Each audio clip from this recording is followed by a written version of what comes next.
for today's video. Ang daming ang ganap ngayong araw kaya naman maaga nga ako gumising. Pero talaga naman maaga talaga ako nagigising lalo na kapag may pasok si Ate Anika sa school. Sa mga oras na yan, naihatid na nga si Ate Anika sa school. Kaya naman ang mommy tamang almusal nga lang. Tapos nga maya-maya nagising na nga tong batang to. Pero dahil nga maaga pa, pinatulog ko nga muna to si Barenren ulit. Ilang minuto nga kami naggarutan dyan bago nga makatulog ulit yan. Super lambing nga ni Barenren dyan. Kailangan lang talaga sa batang to kapag pinapatulog nga niyayakap mo, tapos hinahalik-halikan mo nga. Tapos ayun, nakakatulog na nga siya. Tapos pagising ko nga kanina ulit, nakita ko nga si mama nagluluto na naman. Ito talaga yung kinagandahan kapag may nanay ka nga sa bahay. Gigising ka na lang para nga kumain. Dati nga ito yung palagi namin kinakain ni kuya kapag nga nagluluto si mama. Tapos ito nga yung pangatlo ko nga kapatid, nagpapaitan nga sila kaya naman ang hingi na nga ako. Ako nga lang nakaubos niyan kasi nga favorite ko talaga yan. Ay, napakatakaw talaga kaya naman nananaba na nga. Tapos ito nga pagkatapos nga namin kumain dyan, nag-ayos na nga ako ng mga dadalhin namin para sa swimming. Nung nakaraan nga, nilagay ko na nga dyan yung mga damit namin ni Ate Kaka. Kaya naman yung mga ilalagay ko na nga lang dyan yung para kay Renan at kay Daddy. Para nga isang dalahan na nga lang kami sa mga gamit namin, hindi na nga yung madamihan na bag. Sinasabihan na nga ako ng Daddy Anong dyan, baka madami na naman nga akong dalhin. Kagaya ko rin ba kayo, mga 2 days lang magsiswimming pero parang pang isang buwan yung mga dalang damit?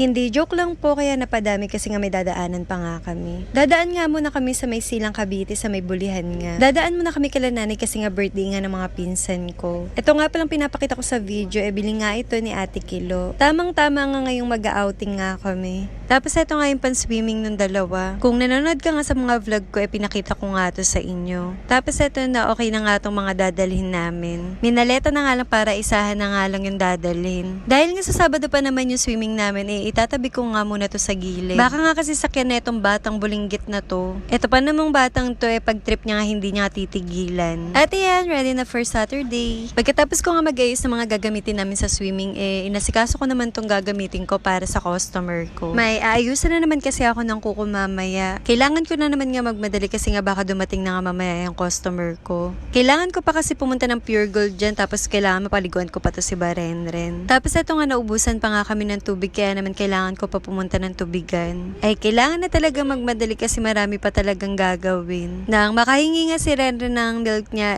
inasikaso ko naman itong mga gagamitin ko para mamaya. Sinanitize ko pa kasi ang mga gamit ko kasi nga kagabi nga may gawa din ako. Di ko na kasi nalinis kagabi kasi nga pagod na nga. Tapos ito, for dinner naman, nagluto nga ako netong masarap na ulam. Dati nga kapag nakakakain nga lang ako neto kapag may okasyon nga lang. Tapos ito nga kapag nagkikrave minsan, tapos nakaka-LL syempre, nakakaulam na nga tayo ng mga ganito. Hey, day, kailangan talaga natin magsumikap kasi hindi na talaga biro yung mga bilihin ngayon. Napakahirap mag-budget kapag ganito nga nagtataasan yung mga bilihin. Wala na nga lang tayo magawa sa panahon ngayon. Ang tanging magagawa lang talaga natin ay magsumikap nga. Para na lang din may pambili tayo ng mga kinikrave nga natin. O diba, ang dami ko na naman ngang share. Magluluto na nga lang napakwento pa nga. At ito nga, may idea na ba kayo sa niluluto ko? Alam ko karamihan dito sa nanonood sa akin masarap nga magluto ng gantong ulam. Pero sinasabi ko sa inyo hindi sa pagmamayabang ha, naubos tong ulam na to. Dahil nga no choice yung pamilya ko. Gutom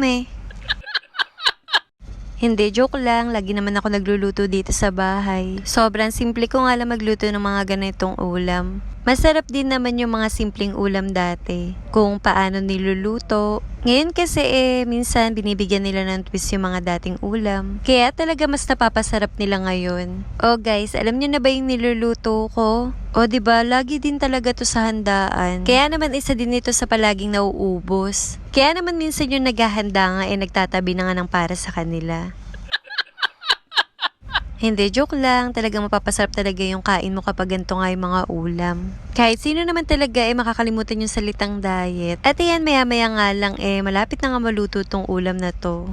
Isa talaga sa nagpapasarap dito sa ulam na to yung peanut butter nga. Konting pakulo pa nga mamaya-maya okay na nga yan. Ewan ko talaga kapag nagvo-voice record talaga ako tapos pinapanood ko na naman nga tong video ko na to nagugutom na naman nga ako. Ang dami ko kasing nakain nung nagluto ako niyan. So ito na nga yung last part sa paglagay ng patatas tsaka ng carrots. Konting kulo nga lang yan tapos okay na nga yan. Kain guys! So that's it for today's video. Ayun lang. See you on my next mini vlog. Thank you for watching.